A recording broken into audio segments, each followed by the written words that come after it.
want to show you how to include a picture or an image. Here is an image, okay? So I will just delete this part.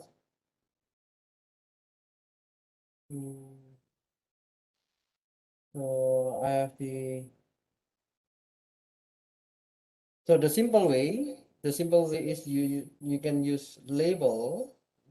So if you put the absolute layout here, okay, and then you can have label, J label, okay. So you can have J label here. That's the easy way. So after you have the J label, you can have the icon. So you can download any file. For example, yeah, I have this file.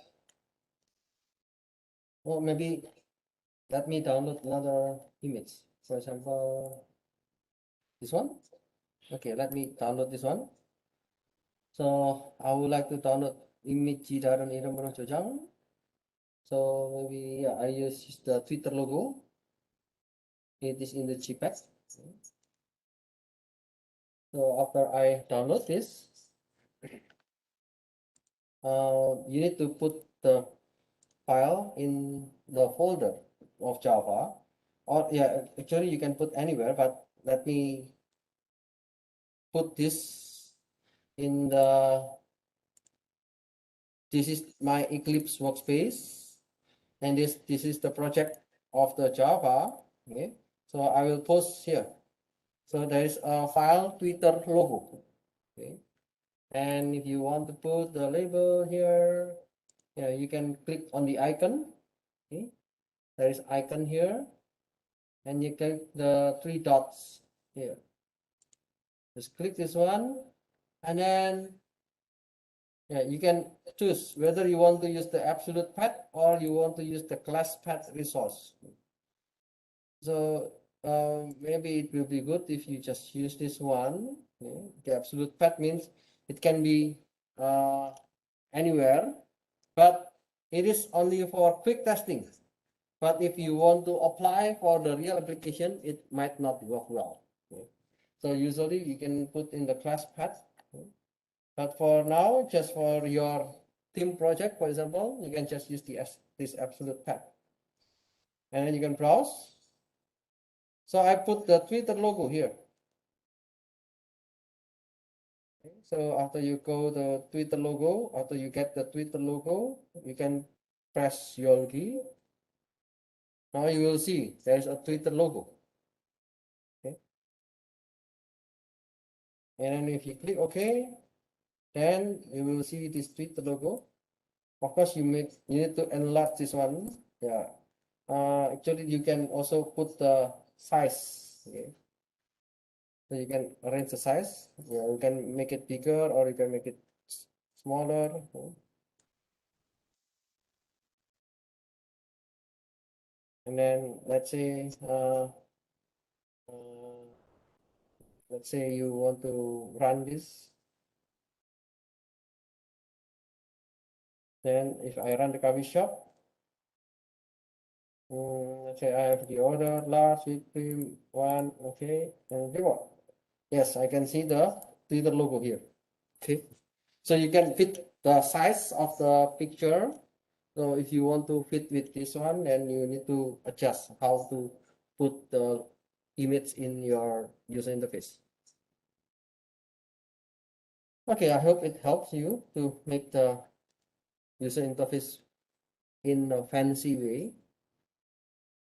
So let me continue with the print stream. So we have the way to output. We can save the output into the file, but how if we want to use input? Okay, so maybe yeah, I'm not sure now. In the exam, I'm not sure whether I will use this one because it is connected to the Kurum, but let's see. If you need to use the file input, okay, what will you do? So we can use the same way when we want to get the input from the user. However, yeah, we need to define the string parameter. It means we need to define the file name, because the file name, yeah, should be a string. And then the method will return a stream object. And don't forget, for every of the file, there should be a true exception. What does it mean by true exception? So if file not found, yeah, if the file is not found, then you need to make a true exception. Or if there is a problem with the input and output, so you can also use the throw exception. And the other way is to use the try and catch. Okay. So I will explain later. Let's try to make the read report. Okay. Let's make a new file, make a new Java file, read report. And don't forget to make the main method. So we have this one. Let me copy and paste the main part. This one is the main part. So I will put it into the main method. Now we have two errors. The first is scanner. Okay, so you can go just use the scanner class. And then file. Yeah, you can import the file. And there's another error about the file. So you can use the try catch, or you can use the add throw declaration. Let's just use the add throw declaration with this exception. And let's run. Okay, so if I run this code, so the result will be 1, 2, and 3. Okay. So this is the same with if we do the input from the keyboard. Okay. If you use the input from the keyboard, you will use the system.in. It means in the keyboard, we enter something and then let the Java understand what you input. If we are using file, it means every of the input will be based on the file. And we have the file, we are going to check for every of the line in the file. So it is similar with what you already know in the report in coffee shop. So we want to check whether it has next line. So if there is a new line, or if there is still line with text or with numbers, then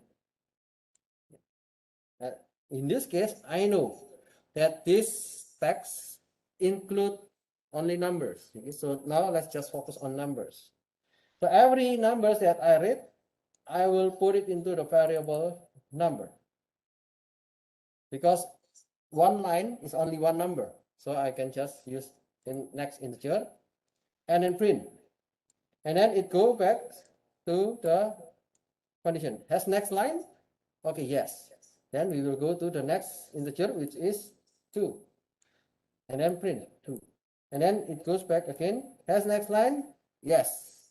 And we get the next integer again. We put into number. And then yeah, we print again 3. And then check again. Has next line? No, because we have only 3. 1, 2, 3.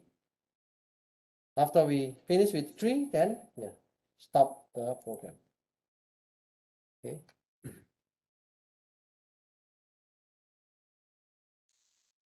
So the has next line, it attempts to see whether the text file still has next line. And it returns true if there is still next line. Otherwise, false. And note that it valid for string. It's also valid for string when there is one line.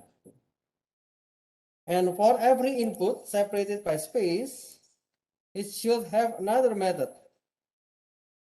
So if you have space like this one, So you need to apply some other methods. So we will check with the next example. And the exception file not found exception, it is for accepting any errors when the file is not found. There is another way, try catch. So I will explain briefly what is try catch. Now we are entering the new chapter about how if we have multiple variables in one file. So in the first example, we have only integer. So in the report, in the report of Java, you have character and integer. So how if you have many variables? Okay. So let's say, we want to print and we want to separate the text, okay, with some other kind of symbol. In many cases, okay, if you are dealing with the data, so later on, if you join the class data science or if you join with the data structure, so the data will be separated with comma, okay, or the data will be separated with semicolon, or the data will be separated by space. So if it is separated with some other symbols, it means there might be multiple variables. So how we can deal with the multiple variables in the file? So first, let's make a new file, which the name is the transaction.txt. After we have the transaction.txt, we want to fill in some data into this text file. And then I would like to read the file. How can we do that one? Let's try this one. So I have the save transaction. Okay. Okay, I will make a new Java file. Okay, I will little bit speed up. Okay, if you don't mind, I will make it very easy. Save transaction. I will have the main method here. So I will just copy and paste. Okay, I'll copy and paste, and please don't use the section 10 because the section 10 is related with the package name or the directory name. So we have the Java name and then the main method, and then we have the throws file not found exception. Now you have print stream. So if you have your code like this, it's not good to read. So you can use, if you block this one, you can do the right click, okay, and then you can go to the source, and then you can do the correct indentation. Now, you can see a little bit better than the previous one. So in this code, I would like to print, okay, the transaction. What I'm going to print is the first data related to the product one, and the product one, the name is milk, and suppose it is a kind of inventory. So I have the product 20. Okay. And then I will do the print line. So I will go to the next line. The next product will be number 2, and then I put comma. And then I have bread, which is the name of the product. And let's suppose I have the inventory or the number of product in the store is 50. And after you have this, if you run, and you can refresh the project, so you will see the transaction.txt. Okay, I will do this one. This one. So you have the transaction.txt. Now in the transaction.txt, we have 1, milk, 20. So it means the ID 1, the product name is milk, and then there are 20.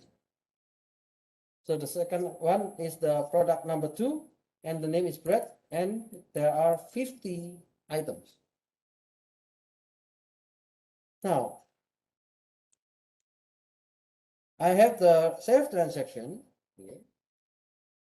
How if I want to read? So I want to read from the files, and then after I know the contents, I would like to show it into the Java program. So I will make a new Java class read transaction. So I will make a new Java class read transaction.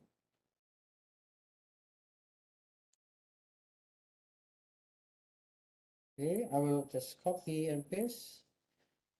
Okay, there are, oh, so the style is not good. So I can just block this one and then right click and then source, and then I will do the correct indentation. Yeah, then the file will be something like this one. So we have the scanner. Okay, scanner means, yeah, we want to get the input. Now we are going to get the input from the file transaction.txt. So it has two, there are two products, okay, milk and bread.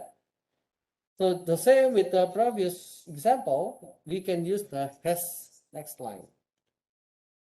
So this kind of data, we need to put in the same format. Okay? So if your data contains of 3 different parts, ID, name, and quantity, then you need to keep the same. Okay? So you need to keep always 3 items. So when you do the repetition, so this is the repetition, it will always be the same. So for example, the first line, this is the first line, I would like to make in one line. Read one line. So I would like to make read one line, and after that, I would like to split. So I want to split based on the comma. So I want to split based on a comma. What does it mean? In the data, in the transaction.txt, we have, I cannot convert this. Oops, where is that?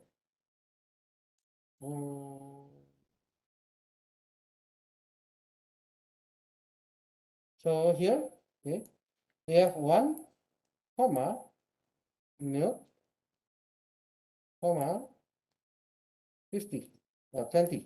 Okay. We want to separate by the comma. We want to separate by the comma. Then if we go to this code, if we want to split the comma, then how many comma do we have? There are 2 comma. Okay. So 1, comma, milk, and comma, 20. Okay. So we have 2 comma, then we will place in an array. It means there will be 3 places, and it is separated by the comma.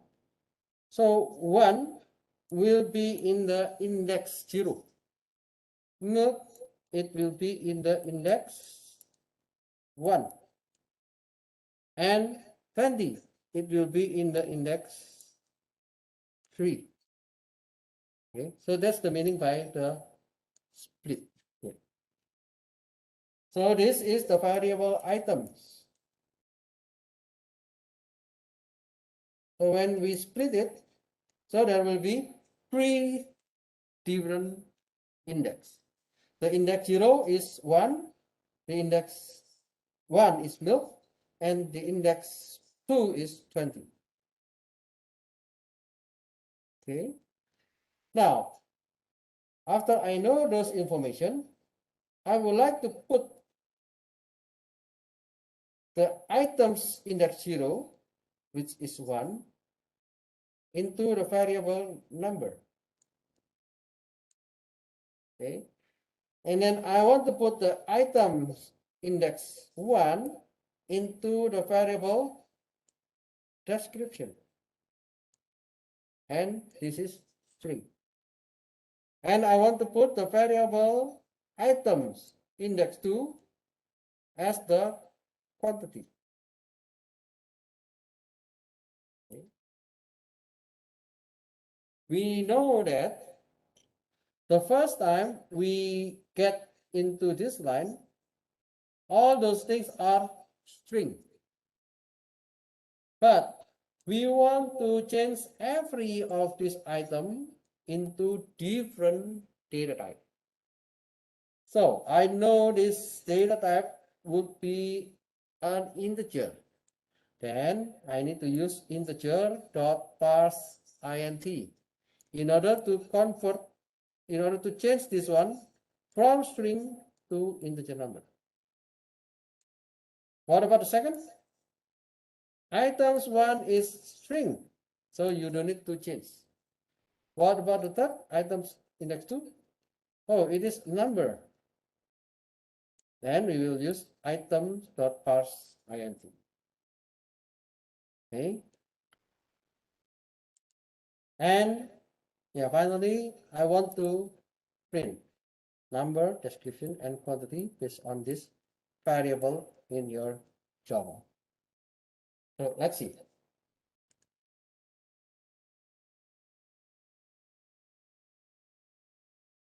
Okay, now you can see the first line contains of number, which is 1, and then description, which is milk, and quantity, which is 20. And then we go to the next line. The next line contains of 2, bread, and 50. Okay.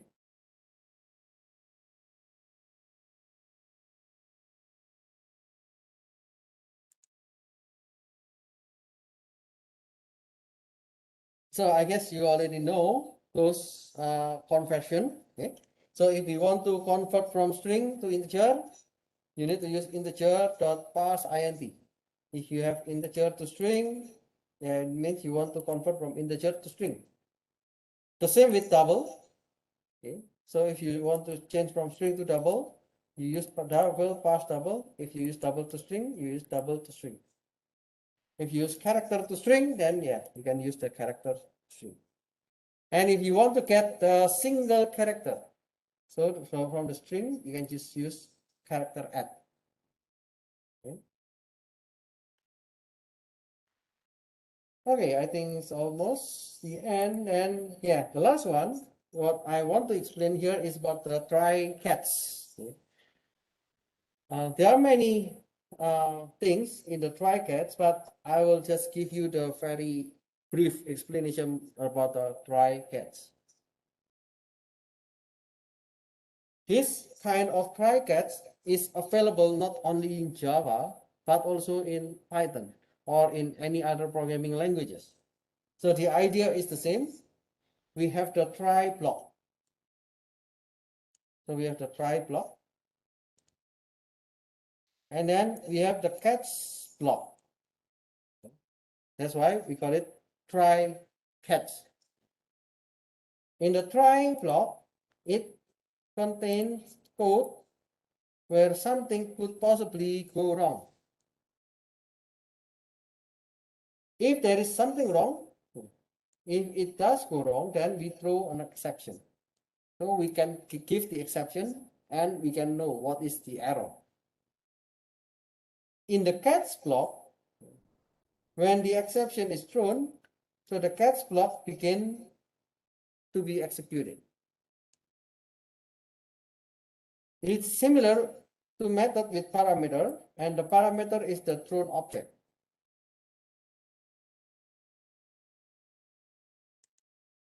So for example, in the Java, they have the predefined exception classes. So if you input, for example,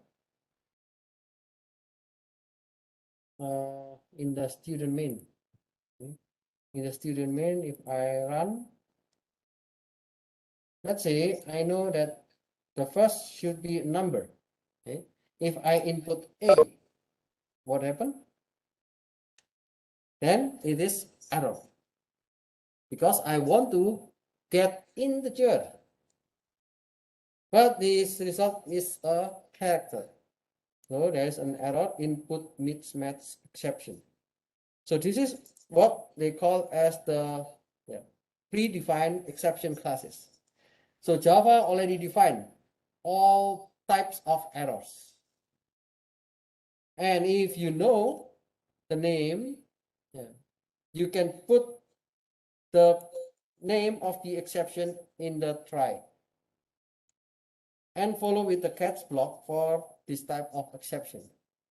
But if you know, you can mention this one like bad string operation exception, class not found exception, or IO. IO means the input output exception, and no such method exception. So you can use this one. So let me just give you one example, simple example about the transaction. Okay. So the idea is the same with the previous one. So let's make read transaction 02.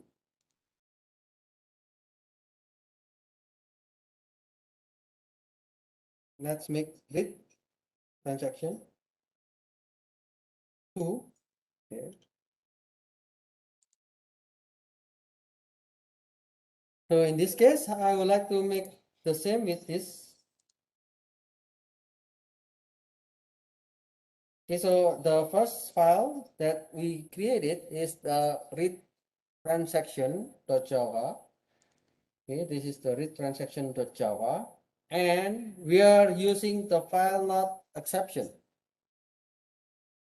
How if I use the same code, but now I'm using try catch. Okay, so in the read transaction 2,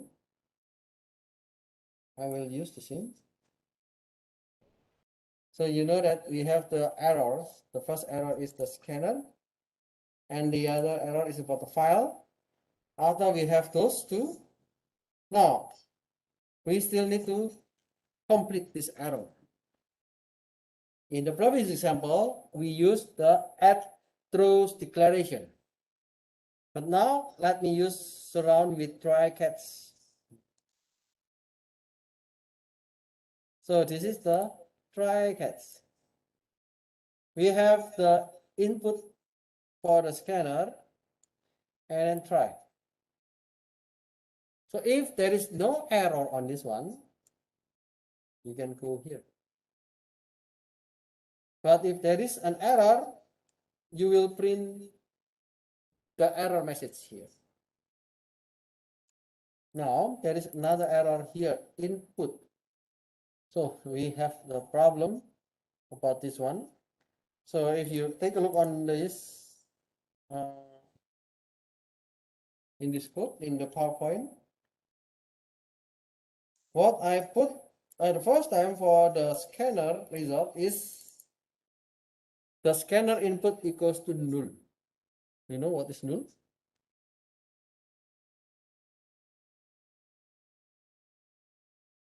Anybody remember about null?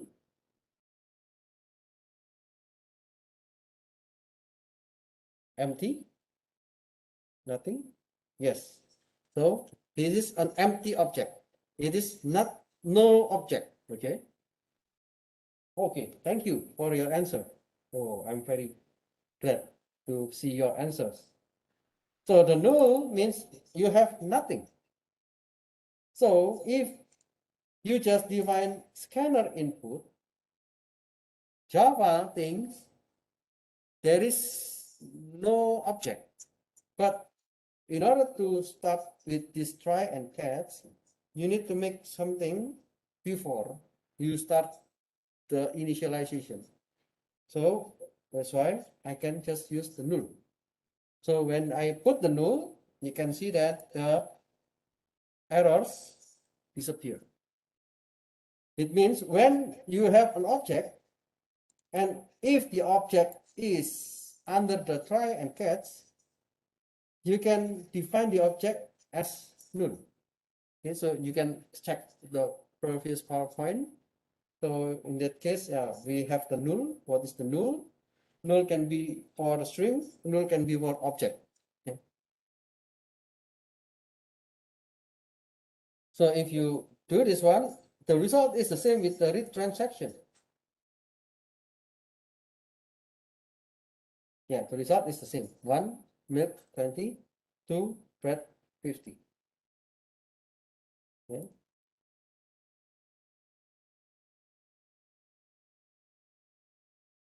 Okay, so the remaining are same, but the only difference is now we are using the try catch instead of the file not thrown exception.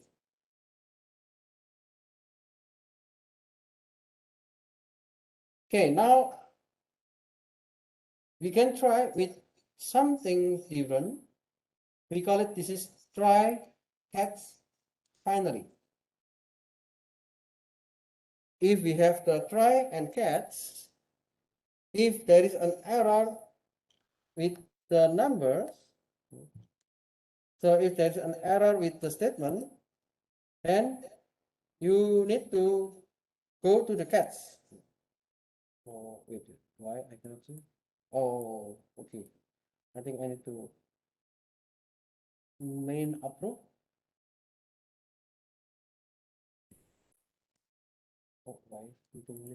Okay. So there's one question. Okay. This is the class name. This is the main method, and I use try catch. There is a finally here. Do you think this is wrong?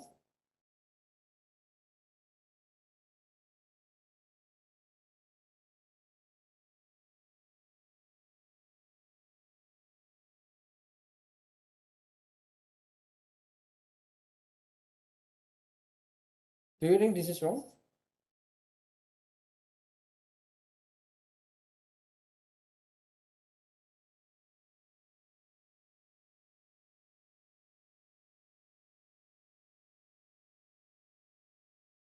Yes or no? Yes? No? Maybe it's wrong? Why? Can anybody know what is the mistake here?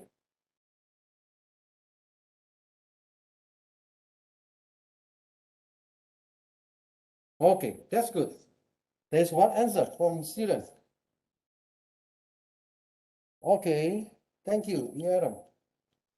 Okay, I want to wait for some seconds. Is there any other student who want to answer?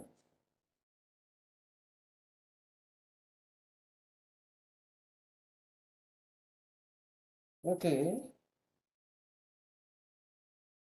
Okay. Oh, good. Okay, there are many answers from the student. Thank you. Okay, so okay, that's good. So many of you give the answer, and yeah, all of them are correct. Okay, because we have only 3 items. We have only 3 elements. So there will be no element number 10. So this is error. If you go to the catch, then you will print something went wrong. But what is the meaning by finally? Okay, let's see this. If I do this one, I will make a new class, my class. My class.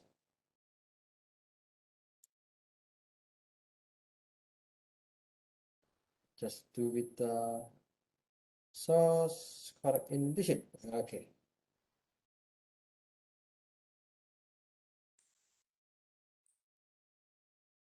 Okay, so it is an array. and we have the 3 elements, 1, 2, 3, and we are going to print the element index 10. So it's not possible because we have only have 3 elements. There should be an error. And if I run,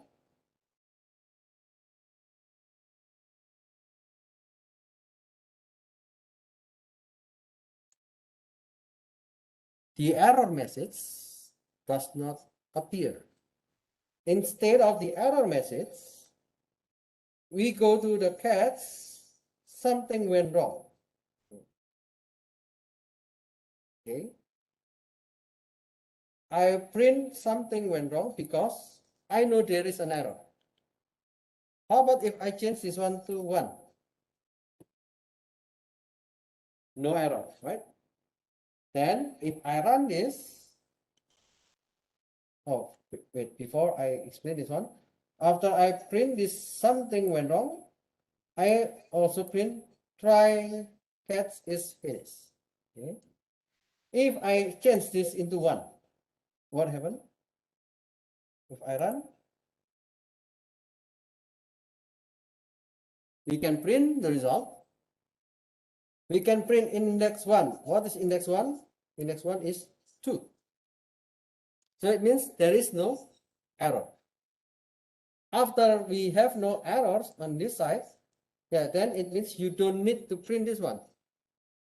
You do not need to print something went wrong, and you can go from here to the finally. Okay. So if it is error, okay, if there is an error, then you will go here and then you will go to the finally. But if there is no error, then after you print, you will go to finally. Okay, that's the importance of the finally. So for example, if you know that there is no wrong in this side and you want to just confirm, then there is no error in that try catch block. Okay? There is no error in this case, then you can just make confirmation here. If there is an error, then you will print something went wrong. Okay.